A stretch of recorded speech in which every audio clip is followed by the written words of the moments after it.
இன்றைய தியான பகுதி ஆண்டவர் நம்மிடத்தில் பேசும்படியாய் நமக்கு கொடுத்துருக்கிற தியான பகுதி பைபிள் போல. இன்னைக்கு பைபிள் கூட இல்லாமல் இருக்கலாம், ஆனால் ஒரு விஷயம் நம்மகிட்ட இல்லாமல் இருக்காது. அது என்னது அப்படின்னா மொபைல் ஃபோன். மொபைல் ஃபோன் அப்படின்னாலே முதல்ல ஞாபகத்துக்கு வருது என்ன? எல்லாருக்கும் மொபைல் ஃபோன் தான் ஞாபகத்துக்கு வருது. Very good, very good. Mobile அப்படின்னாலே இதை இந்த அளவுக்கு இது சிறப்பாய் மக்களால் ஏற்றுக்கொள்ளப்பட்ட ஒரு ஒரு கருவி இல்லையா? எத்தனையோ தொழில்நுட்பங்கள் வந்தாலும் எல்லா தொழில்நுட்பங்களும் எல்லாராலையும் பயன்பெறுகிறதா அமையிறது. சிலர் பயன்படுத்துவாங்க, சிலர் விட்டுருவாங்க, அந்த மாதிரிலாம் இருக்கும். ஆனால் ஒரு சில தொழில்நுட்பம், ஒரு சில காரியங்கள் தான் எல்லார் இடத்துலையும் போய் சேரும். அதில் ரொம்ப முக்கியமாக ரெவல்யூஷன் சொல்லுவாங்கல்ல, அந்த ரெவல்யூஷன்ல ஒன்று தான் என்னது? இந்த மொபைல் ஃபோன். இதற்கு முன்னாடி இருந்த மொபைல் ஃபோன் எப்படி இருந்தது? இதுக்கு முன்னாடி இருந்த ஃபோன் எப்படி இருந்தது? வயரால கனெக்ட் பண்ணப்பட்டு இருந்தது. அப்போ ஒரு இடத்துக்கு போனாதான் நம்மளால பேச முடியும், இல்லை நம்ம இடத்துல யாராவது பேச முடிய நிலைமை இருந்த காலகட்டத்தில் இந்த காரியம் நம்ம கையில இப்படி கொடுத்துட்டு நீ எங்க வேணாலும் போலாங்க அப்படின்ற காரியத்தை நம்ம கையில கொடுத்த பொழுது உலகமே புரட்டி போட்ட போல ஒரு இன்னைக்கு நம்ம பார்த்தீங்கன்னா அட்ரஸ் பார்க்கறது இல்லை, எதுக்கும் அஞ்சிக்கிறது இல்லை. இப்போ நம்ம பயப்படுறது இல்லை. நான் கையில் எனக்கு ஃபோன் இருந்துச்சுன்னா என்னால் ஓரளவுக்கு எல்லா விஷயமும் என்னால் சாதிக்க முடியும். எதை வேணாலும் நம்பி நான் ஏறலாம். இன்னைக்கு பணம் இல்லைன்னா கூட உங்களுக்கு ஒன்றும் பிரச்சனை கிடையாது. எல்லாமே நீங்கள் ஃபோன் இருந்தால் கிட்டத்தட்ட ஆண்டவரை தவிர எல்லா விஷயங்களும் நீங்கள் இதில் பண்ணிடலாம். நிறைய பேருக்கு ஃபோன்லேயே வேலை கூட பார்த்துடுறாங்க. இன்னைக்கு லேப்டாப் கூட தேவையில்லை, ஃபோன்லேயே வேலை பார்க்கணும். ஆனால் இது அத்தனையும் இந்த ஃபோனில் நம்ம சாதிக்கிறோம். ஆனால் அந்த ஃபோனுக்கு பின்னாடி ஃபோன் என்றாலே இது வெறும் கூடு தான். இது என்னது? வெறும் கூடு. உள்ள முக்கியமான ஒரு காரியம் ஒன்று இருக்குது. அதுதான் தம்பி சொன்னது. ஒரு ஃபோன் வாங்கணும்னா முதல்ல நம்ம பார்க்கறது என்ன? எவ்வளோ நேரம் சார்ஜ் நிற்கும். ஒரு ஃபோன் கெட்டு போச்சு அப்படின்னு சொன்னீங்கன்னா 90% பிரச்சனை எங்கே வருவாங்க அப்படின்னா சார்ஜ் சீக்கிரம் இறங்கிடும். அப்போ அந்த பேட்டரி அந்த ஃபோனுக்கு ரொம்ப முக்கியமான ஒரு பொருளாய் காணப்படுது, ஒரு முக்கியமான பாகமாய் காணும். அந்த பேட்டரியை வச்சு தான் அது நல்ல ஃபோனா கெட்ட ஃபோனா நிறைய பேர் முடிவு பண்ணுறாங்க இல்லையா? அப்போ அந்த பேட்டரி ரொம்ப முக்கியம். அந்த பேட்டரி உள்ளே இருக்கிறதுனால தான் இந்த ஃபோனால் இந்த மாதிரி செயல்பட முடியுது. நம்ம வாழ்க்கையெல்லாம் அது மாற்றிக்கொண்டு இருக்குது, மாற்றிக்கொண்டே இன்னும் போய்கொண்டு இருக்குது. அப்போ இந்த ஃபோனில் இருக்கிற இந்த பேட்டரியை டெய்லி என்ன பண்ண வேண்டியதா இருக்கு? என்ன பண்ணோம்? சார்ஜ் பண்ணோம். இந்த பேட்டரியை சார்ஜ் பண்ணி கொண்டிருக்கிறவங்களுக்கு எல்லாருக்கும் தெரியும். நம்ம எல்லாரும் ஃபோன் வச்சிருக்கிறவங்க எங்கேயாவது ஒரு இடத்துல ரெட் கலர்ல போவோம் ஃபோன். என்ன ஆகும்? பேட்டரி நல்லா ஃபுல்லா இருந்துச்சுன்னா என்ன கலர்ல தெரியும்? கிரீன் கலர்ல தெரியும். 50%க்கு கீழே போச்சுன்னா எப்படி தெரியும்? எல்லோவுக்கு தெரியும். 20%க்கு கீழே போச்சுன்னா என்ன வரும்? ரெட் கலர்ல வரும். என்ன வரும்? Red colour. பேர் எமர்ஜென்சி மோடுன்னு சொல்லுவாங்க. எமர்ஜென்சி மோடு இல்ல பவர் சேவிங் மோடு, அது ஒரு போனை பொறுத்து. எமர்ஜென்சி மோட் இல்லைன்னா power saving mode. Power saving மோடுக்கு போயிடுச்சுன்னா அதை நீங்க போன்ல என்னெல்லாம் பண்ண முடியாது, வீடியோ எடுக்க முடியாது, அப்புறம் இன்டர்நெட்டு யூஸ் பண்ண முடியாது. அப்போ அவங்க செட் பண்ணி வச்சிருக்கிறதே எப்படின்னா அந்த போன்ல பவர் சேவிங் மோடுக்கு போயிடுச்சுன்னா பவர் சேவிங் மோட் அப்படின்னா பவரை கன்சியூம் பண்ற விஷயங்கள் எல்லாத்தையும் அதிகமாக கன்சியூம் பண்றதெல்லாம் அது என்ன பண்ணிடும்? பிளாக் பண்ணிடும். பிளாக் பண்ணிட்டு அத்தியாவசிய தேவைகள் சொல்லுவாங்கல்ல, எப்படி? எமர்ஜென்சி, அது பேர் தான் எமர்ஜென்சி மோடு. எமர்ஜென்சிக்கு என்ன வேணும்? அப்ப என்னெல்லாம் வேலை செய்யும் எமர்ஜென்சிக்கு? கால், அப்புறம்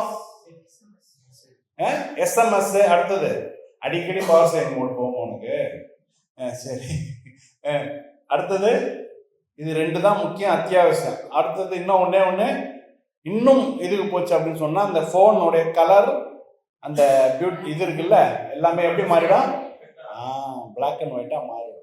அப்ப அந்த போன்ல எப்படி செட் பண்ணி டிசைன் பண்ணிருக்கிறாங்கன்னா இந்த லெவலுக்கு மேல பேட்டரி இறங்கிருச்சுன்னா நீ என்ன பண்ணணும்? எப்படியாவது நீ உயிர் வாழ்வதற்கு தான் முக்கியம். யாருக்கு? போன் எப்படியாவது உயிர் வாழ்வது தான். நம்ம இங்கிலீஷ்ல ஆக்சுவலா அப்படிதான் பயன்படுத்துவாங்களே. என்ன பயன்படுத்தணும்? மை போன் ஹஸ் டைடுன்னுவாங்க. My phone has died. கேள்விப்பட்டிருக்கீங்களா? My phone has died. நம்ம தமிழ்ல அப்படி சொல்றது இல்லை. போனு செத்து போச்சு அப்படின்னு நம்ம சொல்றது இல்லை. என்ன சொல்லுவோம்? போனு சுவிட்ச் ஆஃப் ஆயிடுச்சுன்னு சொல்லுவோம். சுவிட்ச் ஆஃப்னா என்ன?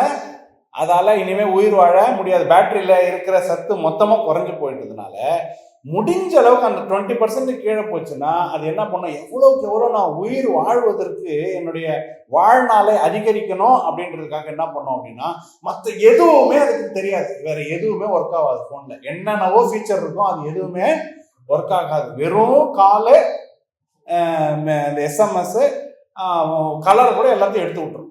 ஒரு எமர்ஜென்சி மோடுல இருக்கிற போனுக்கு அதுக்கு என்ன முக்கியம்? அது என்ன சொல்லும்? எனக்கு நீண்ட நாள் உயிர் வாழணும், எனக்குள்ள எனர்ஜி இல்லை. அப்ப இருக்கிற எனர்ஜி நான் என்ன பண்ண முடியும்? இருக்கிற எனர்ஜியை கன்சர்வ் பண்றதுக்கு என்கிட்ட வேற எதுவும் நீங்க எதிர்பார்க்காத. என்கிட்ட இப்போ யூடியூப் பத்திலாம் பேசவே பேசாது. இன்டர்நெட்டே நான் ஷட் டவுன் பண்ணிடுவேன். நீ யாருக்காவது அவசரமா கடைசியா போன் பண்ணணும்னா பண்ணிக்கலாம், அதுக்கு மட்டும் நான் அனுமதிப்பேன். எதுக்குமே நான் கொடுக்க மாட்டேன். எதுக்குமே கொடுக்க மாட்டேன். கலர் கூட நல்ல இந்த படத்தை படுக்கலாம். நோ, அதான் சொல்றாரு. கேமரா கூட ஒர்க் ஆகாது. கேமரா கூட எமர்ஜென்சி மோடு வராது. எதுக்கும் நான் வேலை செய்ய மாட்டேன். ஏன்னா போன் நம்ம கிட்ட சொல்ற மாதிரி இருக்கு. என்ன தெரியுமா? எனக்கு பிழைப்பு தாங்க முக்கியம். எனக்கு பிழைப்பு தான் முக்கியம். எனக்கு வேற மற்ற காரியங்கள் எல்லாம் இனிமே தான். எனக்கு நான் வாழணும், நான் வாழ வேண்டும். எதற்கு போனை குறித்து எனக்கு புரிய வச்சுட்டு இருக்கிறீங்க அப்படின்னா, இன்னைக்கு அந்த போனை வைத்துதான் நம்முடைய வாழ்க்கையை நம்ம ஒப்பிட போகிறோம். அல்லேலூயா. அந்த போனை வைத்துதான் நம்முடைய வாழ்க்கையை ஒப்பிட போகிறோம்.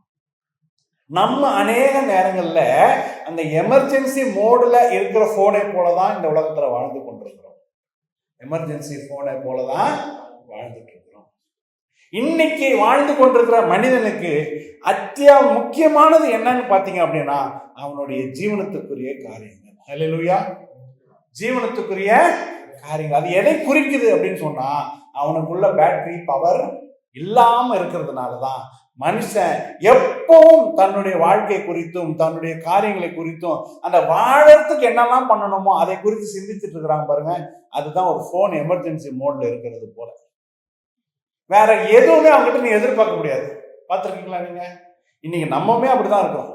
நமக்கு எதுக்கு நம்ம இன்ட்ரெஸ்ட் காமிக்கிறோம், எதற்கு நம்ம நேரத்தை செலவிடுகிறோம், எதற்கு நம்மளுடைய பணத்தை செலவிடுகிறோம் பாத்தீங்கன்னா, இந்த உலகத்தின் பிழைப்புக்கு தான் வாழ்ந்துட்டு இருக்கிறோமே தவிர அதை தாண்டி நம்மளால எதுக்குமே நேரத்தை ஒதுக்க முடியல, நம்முடைய சிந்தையை ஒதுக்க முடியல, நம்முடைய பணத்தை செலவு பண்ண முடியல. நமக்கு எதுக்குமே நமக்கு நேரம் இல்லை.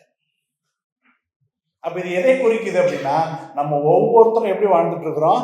எமர்ஜென்சி மோட்ல வாழ்ந்துட்டு இருக்கிறோம். எமர்ஜென்சி மோட்ல வாழ்ந்துட்டு. ஆண்டவர் நமக்கு ஒரு வசனத்தை கொடுத்திருக்கிறார். போன வாரம் சந்திச்ச அதே வசனத்துல தொடர்பு தான். ஆண்டவர் நமக்கு இது ஒரு காரியத்தை ஓமையாக நமக்கு வெளிப்படுத்துகிறார். மத்தேயு 6:24 அதை சொல்றாரு பாருங்க. மத்தேயு 2 எஜமான்களுக்கு ஊழியம் செய்ய ஒருவனாலும் கூடாது. ஒருவனை பகைத்து மற்றவனை சிநேகிப்பான், அல்லது ஒருவனை பற்றி கொண்டு மற்றவனை அசட்டை பண்ணுவான். தேவனுக்கும் உலக பொருளுக்கும் ஊழியம் செய்ய உங்களால் அது. ஹல்லேலூயா. 2 எஜமானை குறித்து இங்க இயேசு கிறிஸ்து சொல்றார். 2 எஜமான். எப்படி ஒரு போனுக்கு பல விதமான காரியங்கள் இருக்குமோ அந்த மாதிரி நமக்கும் பல எஜமான்கள் உண்டு. பல விதமான காரியங்கள் நம்ம செய்து கொண்டிருக்கலாம். அப்ப இயேசு 2ஆ பிரிக்கிறாரு. 2 எஜமான் என்ன சொல்றாரு அப்படின்னா, எஜமான்களுக்கு நீ ஊழியம் செய்ய முடியாது. ஒருவனை பகைத்து மற்றவனை சிநேகி. அந்த 2 எஜமான் யாருன்னா, தேவனுக்கும் உலக பொருளுக்கும் ஊழியம் செய்ய உங்களால் கூடாதுன்னு சொல்லிட்டாரு.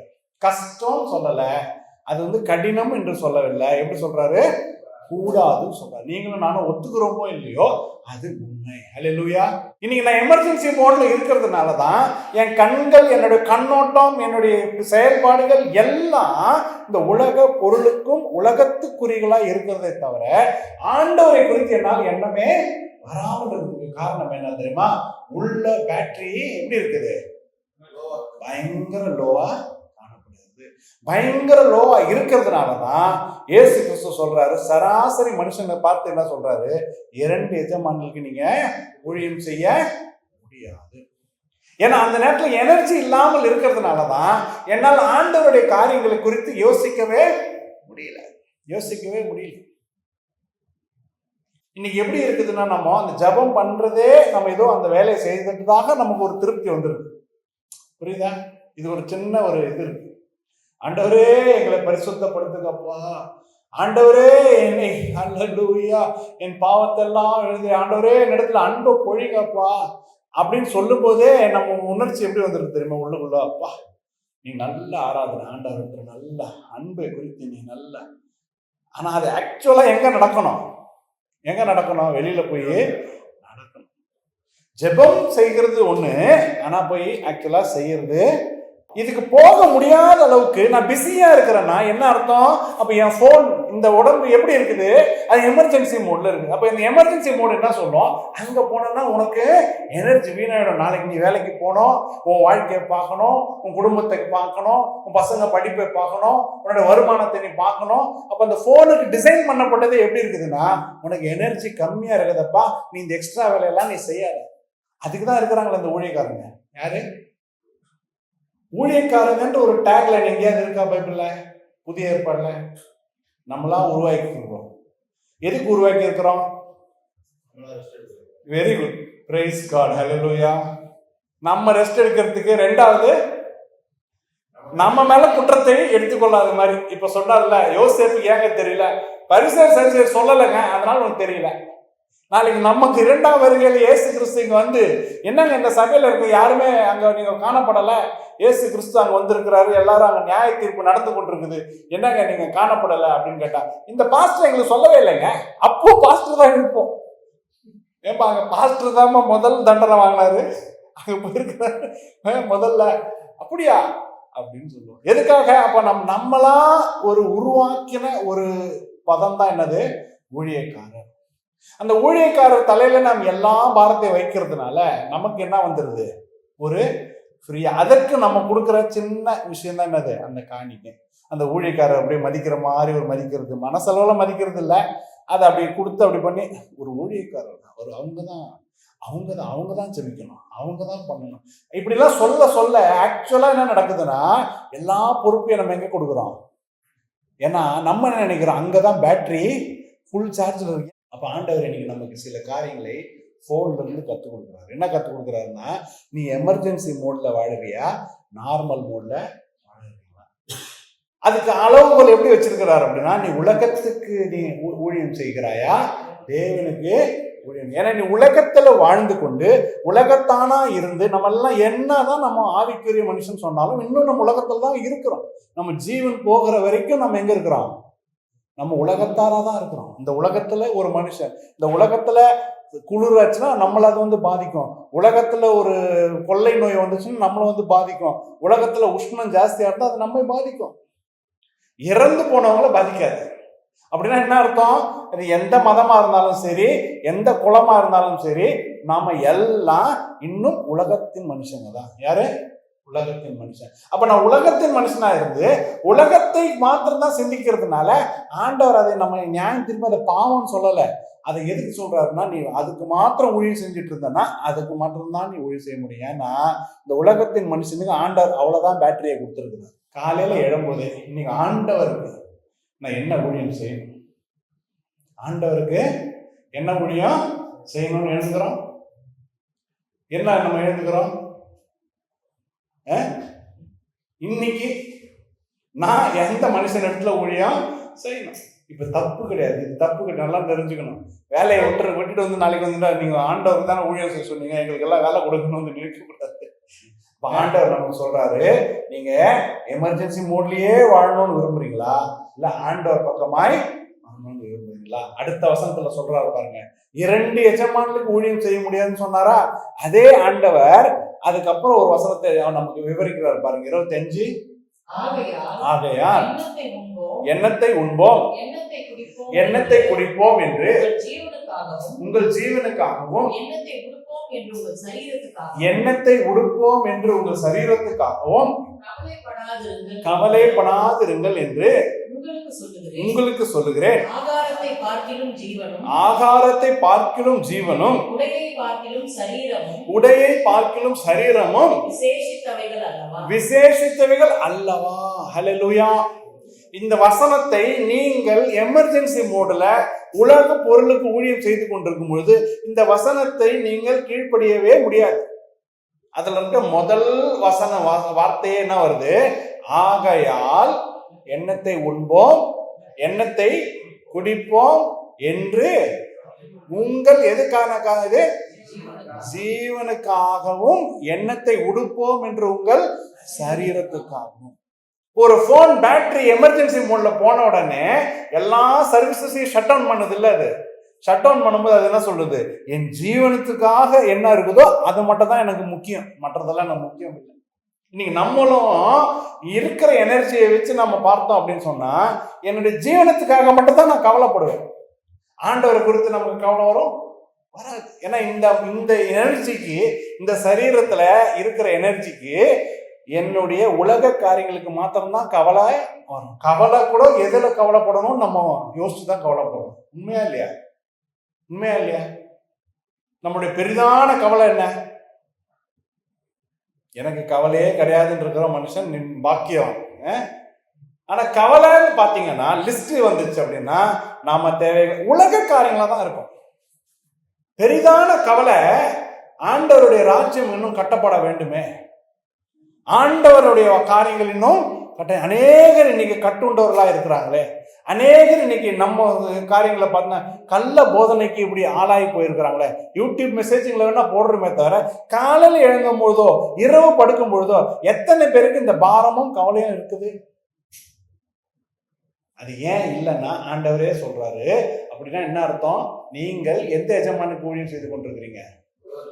உலகத்தின் பொருளுக்கு. உங்களுடைய பேசிஸ் எதுல இருக்கு அப்படின்னா உலகத்தை குறித்து தான் இருக்குது. அப்படின்னா என்ன அர்த்தம்? நீங்கள் எமர்ஜென்சி மோட்ல இருக்கிறீங்க. ஆண்டவர் சொல்ற இந்த வார்த்தையை என்னால பின்பற்ற முடியாது. என்ன வார்த்தை? எண்ணத்தை உண்போம் எண்ணத்தை குடிப்போம் என்று ஜீவனுக்காகவும் எண்ணத்தை உடுப்போம் என்று உங்கள் சரீரத்துக்காகவும் கவலைப்படாது இருங்கள் சொல்றது என்னால கீழ்ப்படிய முடியாது. ஏன்னா கவலை இல்லாம மனுஷனுடைய வாழ்க்கை இல்லை. கவலைன்னா இங்க சொல்றது ஓன்னு அழுவுற கவலை இல்லை, திங்கிங். என்னது? திங்கிங். கவலைன்னா என்ன அர்த்தம் அப்படின்னா ஓன்னு அழுதுகிட்டு அப்படியே புலம்புறது அல்ல, அதை குறித்து யோசிக்கிறது. எதை குறித்து யோசிக்கிறது? உலகத்தை குறித்து எண்ணத்தை உண்போம் குறித்து யோசிக்கிறது, எண்ணத்தை உடுப்போம் என்று குறித்து யோசிக்கிறது. அப்ப நம்மளுடைய காரியங்கள் எல்லாம் ஒரு டைரக்ஷன்ல இருக்குதுன்னா அது ஒரே எஜமானுக்கு தான் நம்ம கீழ்ப்படிந்து கொண்டிருக்கிறோம். ஏன் ஒரே எஜமானுக்கு கீழ்ப்படுகிறோம்னா 2 எஜமானுக்கு கீழ்ப்படிகிறது எனக்கு பலன் இல்லை, நம்ம பலனற்றவர்களாக இருக்கிறோம். அல்லேலூயா.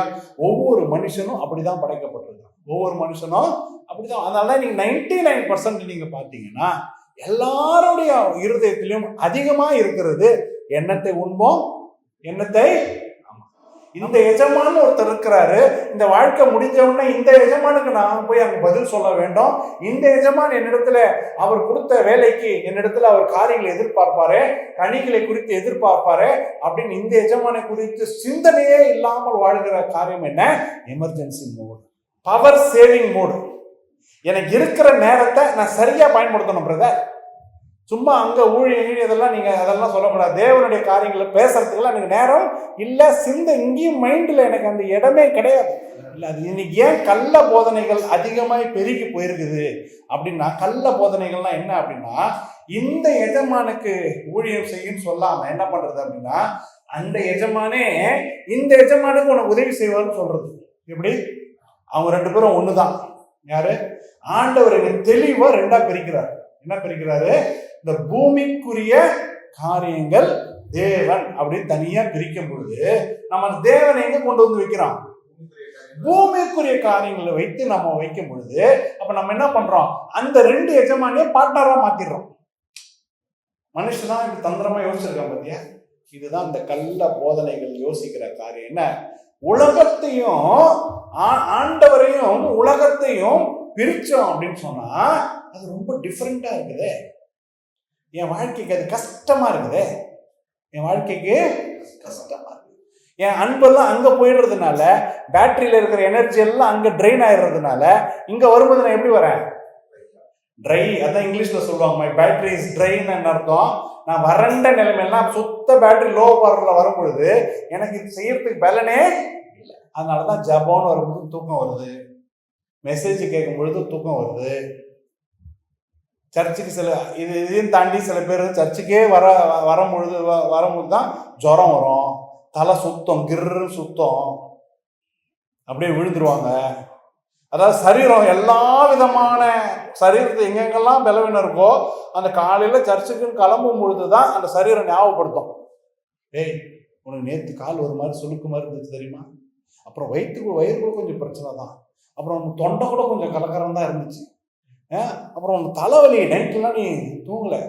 சரி, அப்போ அந்த பேட்டரியிலேருந்து பவர் வர்றதல்ல, அதுதான் பவர் சேவிங் மோட்ல என்ன சொல்லுதுன்னா, அது டிசைன் பண்ணப்பட்டது மனுஷன் எப்படின்னா, இது அத்தியாவசியம்.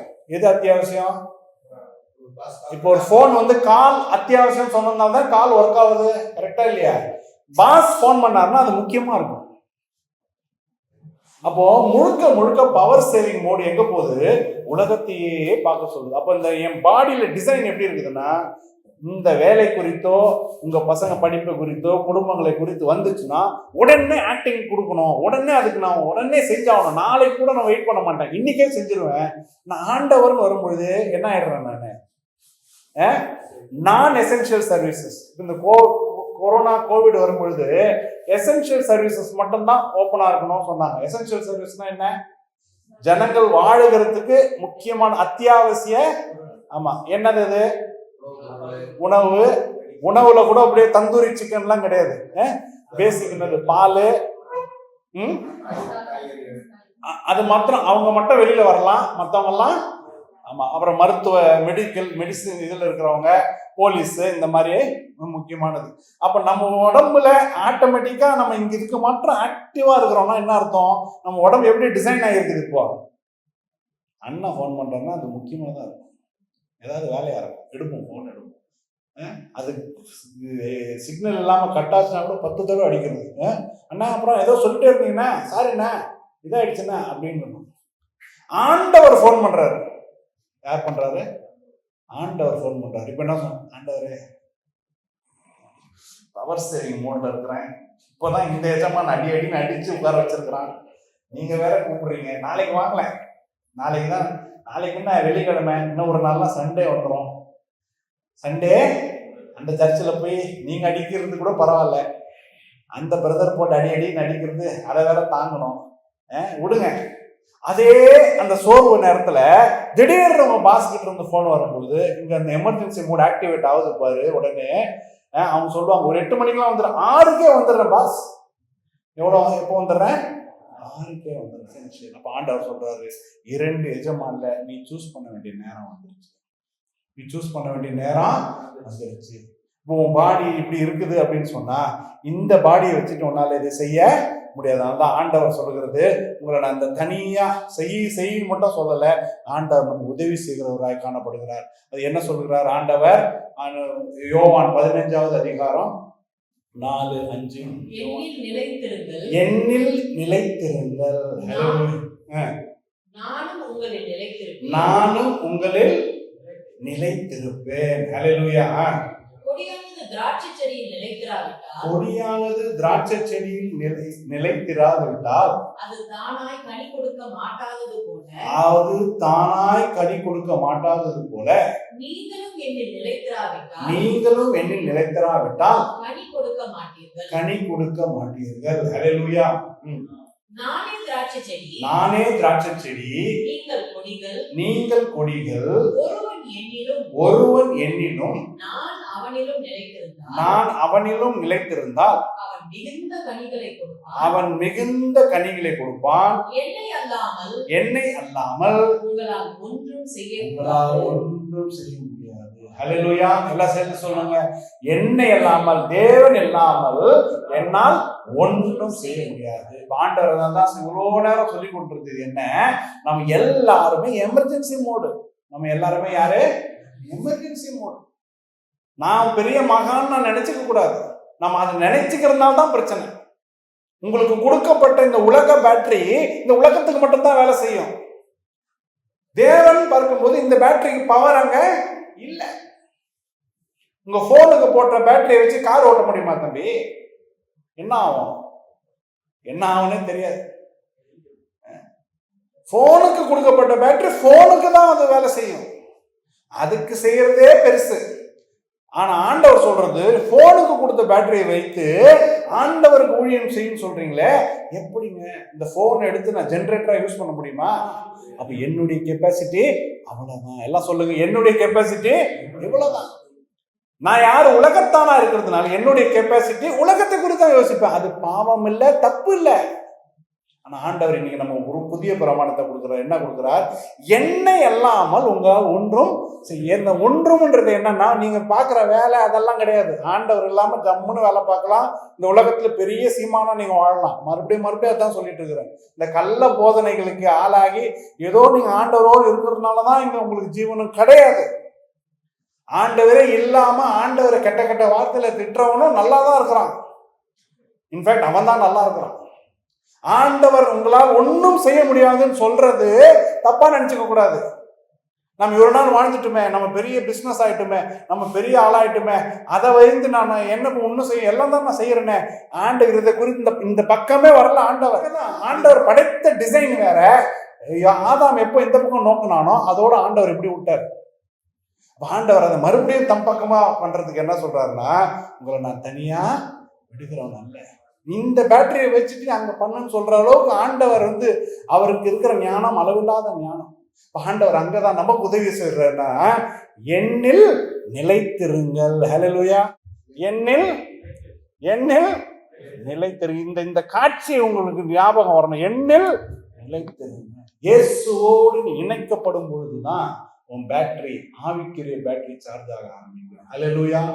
ஆவிக்குரிய பேட்டரி சார்ஜ் ஆக ஆரம்பிக்கும். நீ என்னைக்கு இந்த தொடர்பை நீ விடுறியோ, என்னைக்கு இன்னைக்கு நிறைய பேர் சார்ஜே இல்லாமே வாழ்க்கையை ஓட்டிட்டோம். உலக வாழ்க்கை ஓடிக்கொண்டுதான் இருக்கு. அதனாலதான் ஆவிக்குரிய வாழ்க்கை அப்படியே செத்து போனதுக்கு காரணம், சார்ஜ் போடணும்ன்றதே எனக்கு யாருமே சொல்லவே இல்லை. நான் இந்த பேட்டரியை வச்சுக்கிட்டே ஓடிட்டு இருக்கிறேன். இந்த பேட்டரி உலகத்துக்கு மட்டும்தான் வேலை செய்யும். ஆண்டவர் சொல்றாரு, நீங்கள் ஒன்றும் செய்ய முடியாது. தேவனுக்கு ஊழியம் செய்யணும்னா நான் என்ன பண்ணணும்? ஆண்டவரை நிலைத்து நிற்க வேண்டும். அல்லேலூயா. அதான் ஆண்டவர் சொல்ற 4வது வசனம். எல்லாம் சேர்ந்து படிங்க. எண்ணில் நிலைத்திருங்கள். அல்லேலூயா. அப்ப இங்க கனெக்ட் பண்ணும் பொழுது இந்த போன் இந்த வயரோட இணைக்கப்பட்டிருக்கா, இந்த வயர் போனோட இணைக்கப்பட்டிருக்கா நம்மளால சொல்ல முடியாது. நீங்கள் எண்ணில் நிலைத்திருங்க, நான் எங்க இருக்கேன்? உங்களில் நிலைத்திருப்பேன்.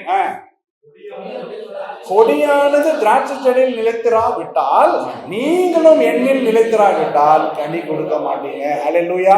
கொடி அங்க இணைக்கப்படும் பொழுது அங்கிருந்து சார்ஜ் அதுக்கு வருது. எங்க இருந்து வருது? அந்த வேர்ல இருந்து சார்ஜ் அதுக்கு ஏறுது. அந்த எமர்ஜென்சி மோடெல்லாம் கொஞ்சம் கொஞ்சமா ரெட்ல இருந்து எல்லோல இருந்து கிரீனாய் மாறுகிறது. அப்போ மனுஷன் ஆட்டோமேட்டிக்கா ஆண்டவரை பார்க்கும்போது ஒரு புதிய எனர்ஜி வரும். ஹல்லேலூயா. அவனுக்கு ஒரு புதிய பலன் வரும். ஆண்டவருடைய காரியங்கள் இப்ப பிரதர் சொன்னது போல நம்ம ஆத்துமாக்களை சந்திக்கல, அதெல்லாம் பண்ணலன்னா அது திடீர்னு ஒரு உத்வேகம் வரும். எப்படி எல்லாரும் ஒரே மாதிரிதான் படைக்கப்பட்டிருக்கோம். சிலரால் ஊழியம் செய்ய முடியுது, சிலரால் செய்ய முடியலன்னா அதற்கு தாளந்தோ இதெல்லாம் கிடையாது. காலிங் பிரதர், என்னது அழைப்பு. இந்த அழைப்பை தப்பா அழைக்கிறது நிறைய பேர். என்னுடைய சோம்பேறித்தனத்தை தான் நான் எப்படி சொல்லிக்கிறேன்?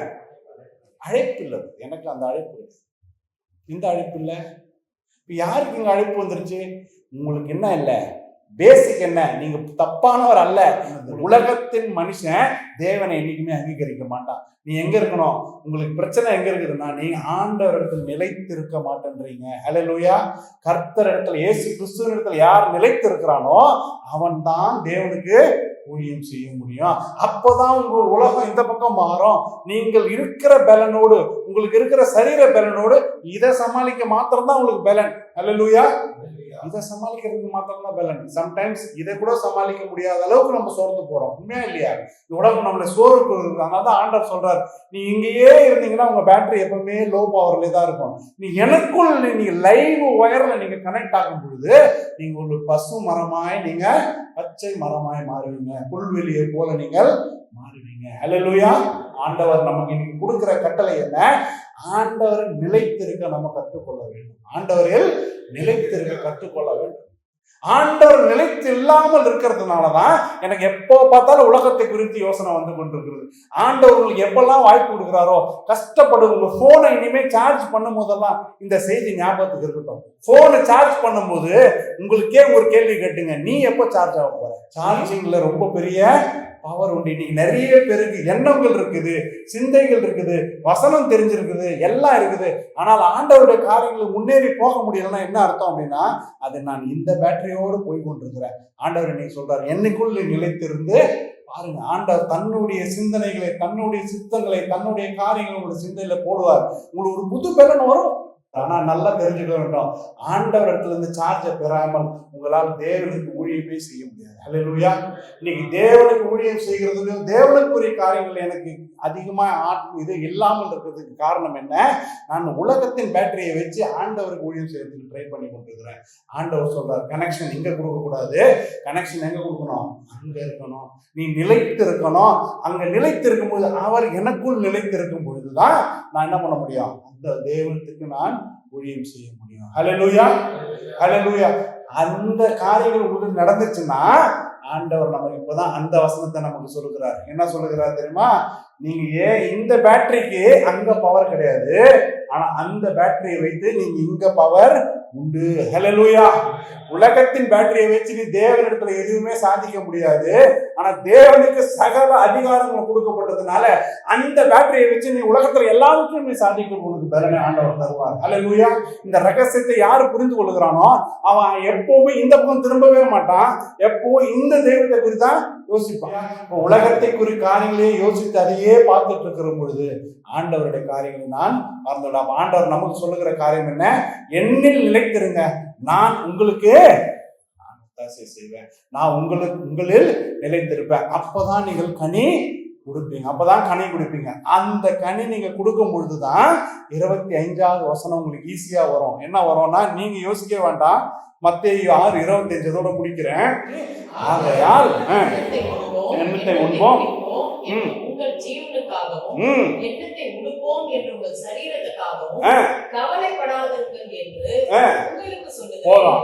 கவலைப்படாது இருங்கள் என்று உங்களுக்கு சொல்லுகிறேன். இந்த சார்ஜ் ஏத்துட்டீங்கன்னா இந்த கவலையே நம்ம இடத்துல வராது. ஹல்லேலூயா. அந்த கவலை என்னைக்கெல்லாம் வருதோ அப்ப நான் இந்த சார்ஜ்ல ஓட்டிட்டு இருக்கிறேன்னு அர்த்தம். ஆண்டவர் சொல்ற, நீ சுவிட்சை மாத்தி எங்க போடணும்? பவர் சாக்கெட்ல இருந்து எடுத்து மெயின்ல கனெக்ஷனை கொடுக்கும் பொழுது ஆண்டவர் தருகிற அந்த பலன், ஆண்டவர் தருகிற பலன், அதுக்கு தான் அவர் வச்சிருக்கிற பேர் என்னது? என் கிருபை உனக்கு. ஹல்லேலூயா. என் கிருபை உனக்கு.